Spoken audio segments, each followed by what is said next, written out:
Hello, good afternoon! Welcome to my mini vlog. At ngayon, dahil nai-inspired ako sa isang kamami natin na influencer, every time na nawa-watch ko yung video niya, yung mini vlog niya, nai-inspired ako na bakit di ko gawin? Total, mayroon naman akong oras na paglaanan yung pagbablog. Hindi naman totally pagbablog. Yung i-enjoy ko lang yung mga bawat oras. So tara, pasok kayo sa aking munting tahanan kahit sabihin nating nirerentahan lang to. Tayo pa rin ang tumutuloy dito.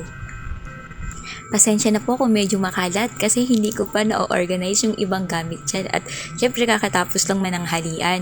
So karamihan ng mga gamit ko na naiipon dito galing dito kay TikTok. Sa tuwing manonood ako kay Mami Rodeline na live na mini vlog niya dito sa TikTok, mas lalo akong nai-inspire niya, napapabili tuloy ako imbes nagtitipid ng ante nyo. Wala, nai-inspired ako kasi ang gaganda naman kasi napaka-aesthetic at dati wala akong pakialam sa kulay ng bahay, ngayon nagiging team puti na ako.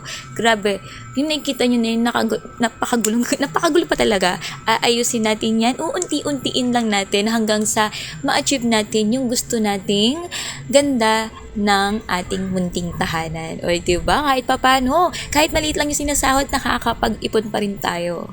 Eto muna sa ngayon. Kaya till in my next mini vlog. Thank you!